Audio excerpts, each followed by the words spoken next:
வாழ்க்கை நிறைய மாறிடுச்சு. முன்னாடி மாதிரி கிடையாது. ஒரு காலத்துல எல்லாம் எங்கள் அப்பா வேலை விட்டு வந்தாருன்னா எங்கள் அம்மா ஓடி போய் இந்த முந்தானையை எடுத்து எங்கள் அப்பா மூஞ்சியெல்லாம் தொடச்சி விட்டு, டீ குடிக்கிறீங்களா, காப்பி குடிக்கிறீங்களா அப்படின்னு கேட்பாங்க.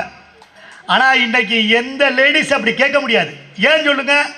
ஏன்னா வீட்டில் யாரும் சேலையே கட்டுறதுல பூரா நைட்டி எடுத்து எப்படி மூஞ்சியை தொடப்பீங்க?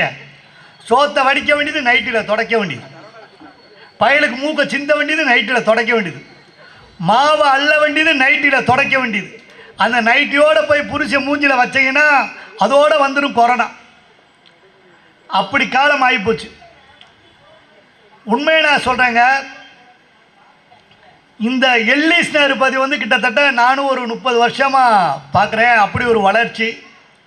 ஃப்ளைட்னா ஃபாஸ்ட்டு, பிரியாணினா டேஸ்ட்டு. இந்தியாவிலே இந்த எல்லிஸ் நேர் தான் பெஸ்ட்டு. அதுக்கு என்ன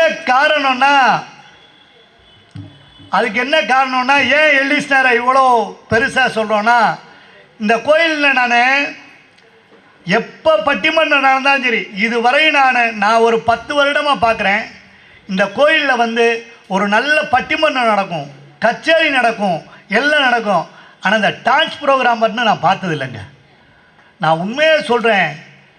இது இந்த காலத்தில் இனிக்குதா கசக்கான்னு கேட்குறோம்ல, அது ஒரு கசப்பான செய்தி. என்னென்னா 18 நாள் 28 நாள் நல்லா காப்பு கட்டி விரதம் இருந்து சாமியெல்லாம் கும்பிட்டு முளைப்பாறையெல்லாம் தூக்கி அதை கரைச்சி விட்டு 4 பிள்ளைகளை அரை குறைய ஆட விட்டு முன்னாடி வரிசையில் அப்பா, பின்னாடி வரிசையில் மையன், அந்த பிள்ளை பாடுது, கல்யாணம் தான் கட்டிக்கிட்டு ஓடி போவோமா, ஓடி போய் கல்யாணம் தான் கட்டிக்கலாமா, பிள்ளை குட்டி பெற்றுக்கிட்டு கட்டிக்கலாமா, தாலி கீழி கட்டிக்கிட்டு பெற்றுக்கலாமா. இந்த பாட்டுக்கும் இந்த சாமிக்கு என்னங்க சம்பந்தம்? இதுக்காக சார் நம்ம விரதம் இருந்து கரகத்தை தூக்கி நம்ம ஊரெல்லாம் சுற்றி அப்படி முளைப்பாறைக்கு தானான கொட்டி இதுக்கா பாடணும்? இப்படி மாறிடுச்ச உலகம். இது இனிக்குதா கசக்குதா? அதுதான் கேள்வி. ஒரு காலத்தில் நான்லாம் இப்போவே சின்ன பிள்ளை மாதிரி தான் இருக்கேன். ஆமாம், நான் குழந்தை ஒரு 5 வயசு இருக்கும்போது ஸ்கூலில் எப்படி அட்மிஷன் சேர்ப்பாங்க, ஸ்கூலுக்கு எப்படி போவோம்? 5 வயசு ஆச்சுன்னா ஒரு என்ட்ரன்ஸ் எக்ஸாம் வைப்பாங்க. நான் படித்த ஸ்கூலில் நம்மளாம் ப்ரைவேட் ஸ்கூல் பார்க்கல, எல்லாமே கவர்மெண்ட் ஸ்கூல் தான். போனோடனே எச்எம்மு இந்த கையெழுத்து காதை தொடுறான்னுவார். ஆமாம், அப்படி தொட்டோம்னா பாஸ். நான் வேற சின்ன பயலாக இருக்கேனா, என் கை வேற குட்டி கையாக தான் இருந்துச்சு. என்னை காதை தொட சொன்னாங்க, எட்டலை. இப்படி வச்சே எட்டலை. டீச்சர் காதை தொட்டுட்டேன். அட்மிஷன் ஓகேவாயிருச்சு. ஆமாம், அப்படி தான் படித்தோம். தயவுசெய்து செல்ஃபோன் மட்டும் கொஞ்சம் சைலண்ட்டில் வச்சுக்கோங்க. ரொம்ப பயமாக இருக்குது. முன்னாடினாலும் பரவாயில்ல, இப்போ செல்ஃபோனில் வித்தியாசமாக இந்த காலர் டீனை போட்டு பாம்பு சத்தம், அடிடா அவனை, வெற்றா அவனை, குத்துறா ஒன்றுன்னு பாட்டை போட்டு பயமாக கிடக்கு. அப்படி ஸ்கூல் அப்படி போனோம். ஆனால் இன்றைக்கி ஒன்று வச்சுருக்காங்க, ப்ரீகேஜின்னு ஒன்று வச்சுருக்காங்க. ப்ரீகேஜின்னு ஒன்று, அது ஒன்றும் பண்ண முடியாது. ப்ரீகேஜின்னு ஒன்று வச்சுருக்காங்க. என்னடா ப்ரீகேஜின்னு கேட்டேன். இந்த பிள்ளை கை சும்பிக்கிட்டே இருக்குல்ல, அதை பிரித்து விடுறதுக்கு பேர் தான் ப்ரீகேஜியா. நல்லா கைதட்டலாம். கொண்டு வந்துட்டு ஒருத்தர் அப்படியே கொண்டு வராது. அதை பிரித்து விடுறதுக்கு 1.5 லட்சம் ரூபாங்க. இந்த கையை பிரித்து விடுறதுக்கு 1.5 லட்சம் ரூபா. அதெல்லாம் நம்ம எப்படி ஸ்கூலுக்கு போனோம், நடந்து போனோம், சைக்கிளில் போனோம். ஆனால் இன்றைக்கி ஊருக்கு நாயை பிடிக்கிறாங்களோ இல்லையோ, பிள்ளைய பிடிக்கிறாங்க சார். ஊருக்கு நாய் பிடிக்கிற பசு மாதிரி மஞ்சள் கலரில் பெயிண்ட் அடித்து, ஆமாம், ஹார்ன் அடிச்சு வாங்க வாங்க வாங்கன்னு பிள்ளைய பூரா கூப்பிட்டு காலையில் 7 மணி சார், காலையில் 7 மணி 6:30 மணிக்கு பிள்ளை 1க்கு போனானா 2க்கு போனானா சாப்பிட்டானா சாப்பிடலையா எதுவும் கேட்கறது இல்லை.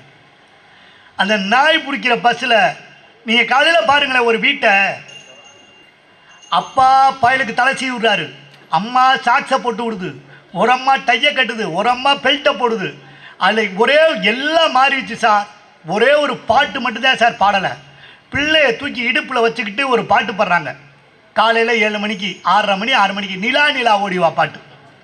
பையில தூக்கி வச்சுக்கிட்டு இவ்வளோ சோறு 3 முட்டையை வச்சு அவன் நிலா நிலா ஓடிவா அப்படின்னா அந்த பையன் தெரியாமல் நிலா நிலா ஓடி அப்படின்னு வாயை திறக்கிறா. ஒரு சோறு ஒரு முட்டையை உள்ளே குத்தி விட்டு அவன் பாதி முழுங்காமல் இருக்கும்போது அடுத்த லைனை போடுறாங்க, நில்லாமல் ஓடிவா அப்படின்னா அவன் பாதி முழுங்காமல் நில்லாமல் ஓடி அப்படின்னா இன்னொரு கோல சோத்தை உள்ளே போட்டு முட்டையை குத்தி விட்டு பாட்டை முடிச்சு விட்டா பகர் இத்தனை இருக்குங்க. திங்கக்கிழமை 2 நாளாக 1க்கும் போல் 2க்கும் போல் ஒரு டையை இங்கனக்குள்ளே ஒரு பெல்ட் கட்டுறாங்க. எதுக்கு பெல்ட் சொல்லுங்கள்? காலையில் இவ்வளோ சோறு சாப்பிட்ருக்கானா? பேராசிரியர் சங்கீத் ராதா அவர்கள் வந்துட்டாங்க. அவங்க எம்ஜிஆர் மாதிரி எல்லாம் ஆரம்பித்தோன்னா கடைசியாக தான் வருவாங்க. நல்லா அவங்களுக்கு ஒரு கைது தட்டுங்க. ஸ்பெஷல் வரவேற்பு. நல்லா இவ்வளோ சோறு சாப்பிட்ருக்கானா? பகத்துலேருந்து கீழே இறங்கக்கூடாதுன்றதுக்காக பெல்ட்டு. நல்ல சோறு இங்கே சாப்பிட்டுருக்கானா? வாந்தி பத்திரக்கூடாதுக்காக டையை போட்டு சூக்ஸை பாட்டு மாட்டுனா இந்த பஸ்ஸில் 6:30 மணிக்கு ஏற்றுறோமா, பஸ்ஸில் ஏற்றி விட்டு அம்மாவும் அப்பாவும் எங்கள் அம்மாவுக்கு டாட்டா சொல்லு. அந்த பையன் உள்ளேருந்து நீ விளங்க மாட்ட, பெரியவனாகி உன்னை முதியோர் சேர்க்குறேன். அம்மா 1.5 வயசில் சேர்த்து விட்டா அப்பாவுக்கு டாட்டா சொல்லு. இருடா உனக்கு முதியோர் ஈயத்தட்டு இருக்குது அப்படின்னு உள்ளே போனால் 6 மணிக்கு பஸ் ஏற்றுனா ஊரை பூரா சுற்றி 9 மணிக்கு போகிறா சார். போனால் இவன் காலையில் இவ்வளோ சோறு முட்டை நல்ல 4 முட்டையை சாப்பிட்டேன்னா நல்லா வகுறு உப்பி டங்கிட்ட மரம் அடிக்குது வகுறு. 2 நாளாக ஒன்றும் போகல. மூக்கை இப்படி ஒழுக விட்டுக்கிட்டு இருக்கான் பாவம். உள்ளே போனால் யாரும் தப்பாக நினச்சிடாங்க. நான் இப்போ பேச உள்ள ஆந்திரா பக்கம், தமிழ்நாடே இல்லை. ஆமாம், அது வேறு வம்பு. ப்ரைவேட் ஸ்கூலில் டீச்சர்லாம் எங்கேதான் செலக்ட் பண்ணுவாங்களோ தெரிலங்க. 5 ஸ்டார் ஹோட்டலில் ரிசப்ஷனிஸ்ட் மாதிரியே இருக்குங்க. ஒரு அம்மாவில் முடிய பூரா மூஞ்சியில் தொங்கப்பட்டு வாங்க வாங்க அப்படின்னு பயில போக மாட்டேன் பேயிட்டு அம்மா இதாண்டா டீச்சரு அப்படின்னா அந்த அம்மாவுக்கு கையையும் காணா ஒன்றையும் காணா. உள்ளே போனால் இவனுக்கு வகுர் 2 டங்கு டம்மரை அடித்து உட்கார முடியலை. முதல் பீரியடு இங்கிலீஷ் அந்த அம்மா ஆரம்பிக்குது. பி போட்டுச்சுல, இவன் டவுசரை கழட்டிட்டான். டீச்சர் நோ பாய் சிட்டவும் பட்டனை கழட்டிட்டான். மிஸ் போடுது பி போட்டது பி அப்படின்னு டீச்சர் ஓய் சிட்டவும் நோ சிட்டவும்.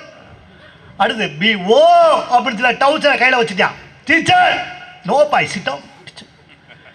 ஒய் போட்டு பி ஓ ஒய் பாய் அப்படி இல்லை teacher why no boy no you say boy அப்படின்னு. இது பாயின்னு அவன் ஆயின்னு அதுக்குன்னே ஒரு ஆயமா வச்சுருக்காங்க. ஆயமா போனோன்னா ஆயமாட்ட போய் ஆயமாண்ணா ஏன்டா 2 நாளாக போகாமல் ஏன்டா இங்கே வந்து நிற்கிறீங்க? ஏற்கனவே 22 பேர் நிற்கிறான்டா. கழுவி விட்டு உள்ளே அனுப்புனா நீங்கள் யோசிச்சு பாருங்க சார். இப்படி நம்ம படிக்கலை, இன்னைக்கு மாறிடுச்சு. இது வாழ்க்கை இன்னைக்கு தான். இன்னொன்று நானும் தான் சார் +2 படித்தேன். நீங்கள் படித்தீங்களா மேடம்? அம்மாவெல்லாம் பிஹெச்டி முடிச்சு இன்னொரு பிஹெச்டி ட்ரை பண்ணிக்கிட்டு இருக்காங்க. அப்போ பார்த்துங்க எம்பிட்டு பெரிய படிப்புன்னு. ஆனால் நீங்கள்லாம் நாங்களும் தான் சார் +2 படித்தோம். ஆனால் இப்போ இருக்க அநியாயம் மாதிரி அநியாயமே இல்லைங்க. நீங்கள் +2 படிக்கிற வீட்டை பாருங்களேன், இலவு வீடு மாதிரியே இருக்குது. பேப்பர் அப்படின்றான் கத்தாதீங்க. ஏன் பையன் +2 அவன் வந்து பேப்பர் போடக்கூடாதா? பால் கத்தாதீங்க. ஏன் பையன் +2 ஃபோன் வருது, ஹலோ உங்கள் தாத்தா செத்துட்டாரு, நாங்கள் வரமாட்டோம். ஏன் பையன் +2 தாத்தா சாகக்கூடாதா?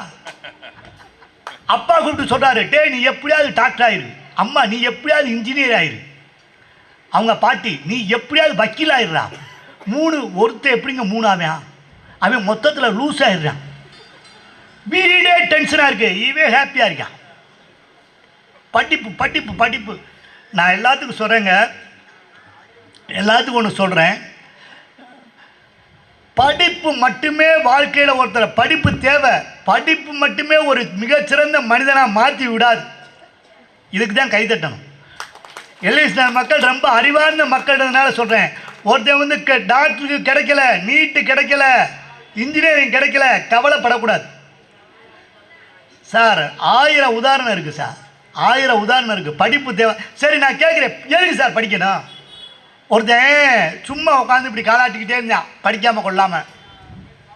அவங்க தாத்தா வந்து கேட்டார், நல்லா படிடா அப்படின்னாரு. படித்து அப்படின்னா நல்ல வேலை கிடைக்கும், வேலை கிடச்சி நல்ல பொண்ணை கல்யாணம் பண்ணலாம், நல்ல பொண்ணை